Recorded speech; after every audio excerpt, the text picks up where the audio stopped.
Hi there, and welcome to The Daily Gardener, an almanac of garden history, literature, and small botanical joys. I'm Jennifer Ebling, and today is February 17th. Some plants don't grow where it's easy. They grow where the air is thin, the soil spare, and the season is short.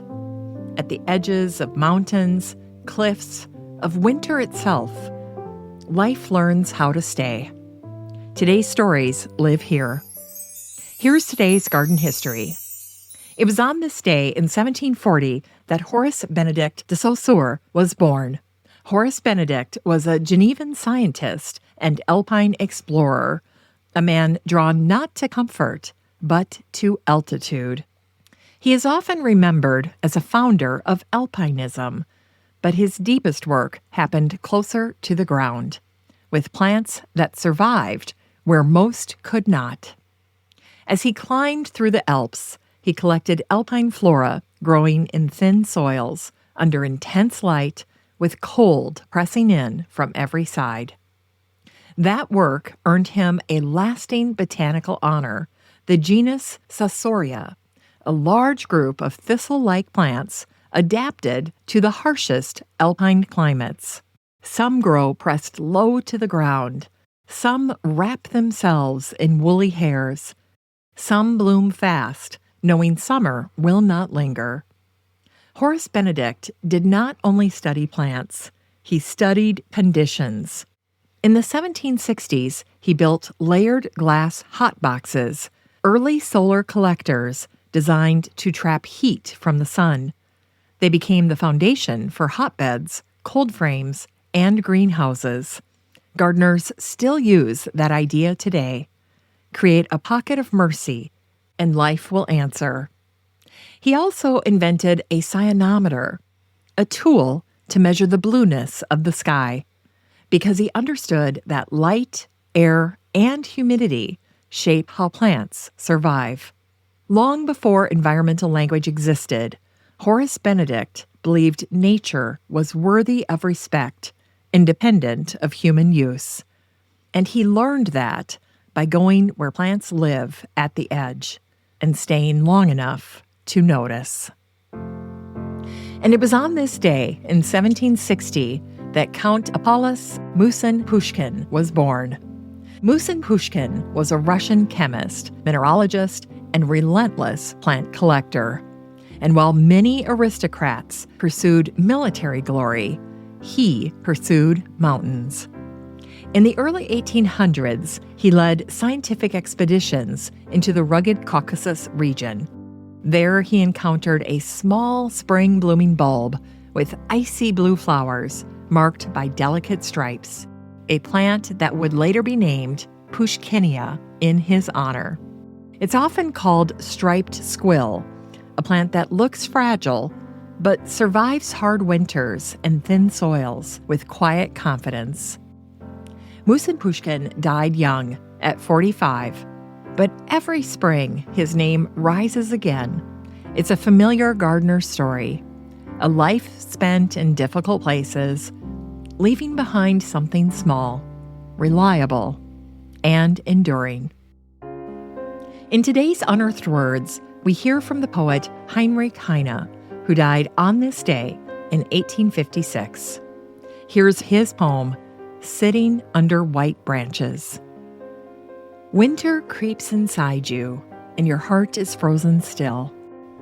A sudden powder falling, and with a bitter chill, you think the tree is shaking, a fresh dusting over you.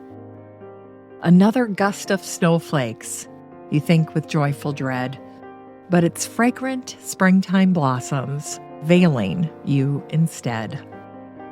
What sweet, terrible enchantment, winter's changing into May. Snow is changing into blossom, your heart's in love again.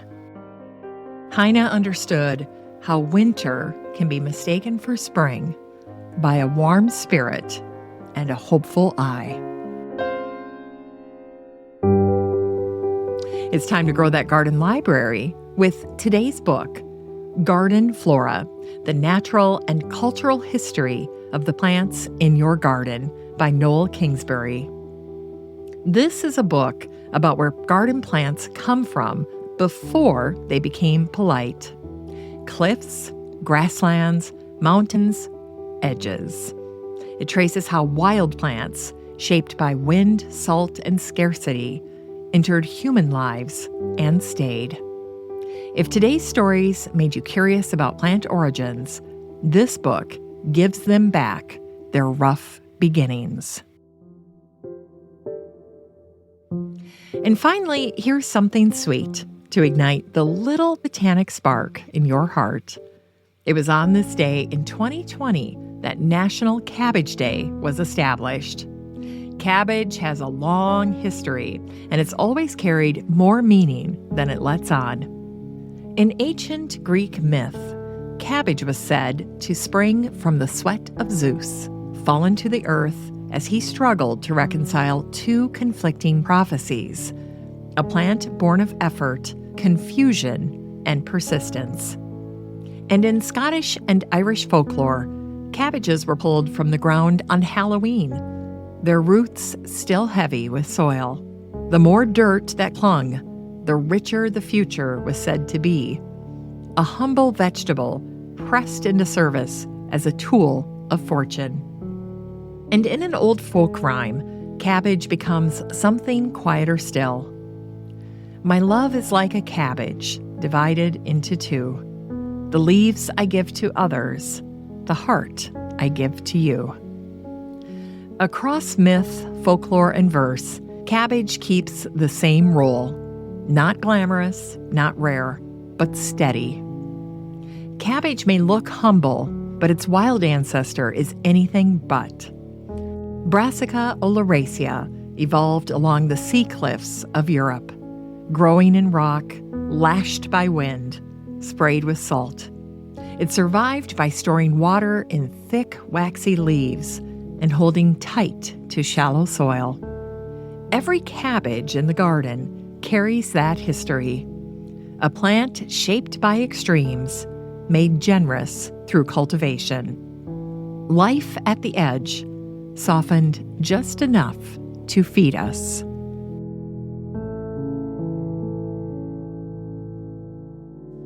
As we close the show today, remember that some of our most dependable plants come from the hardest places. They don't rush, they adapt, and they make use of what's available. Gardeners learn that lesson too, often at the edges of the season, or patience, or faith. Thanks for listening to The Daily Gardener, and remember, for a happy, healthy life, garden every day.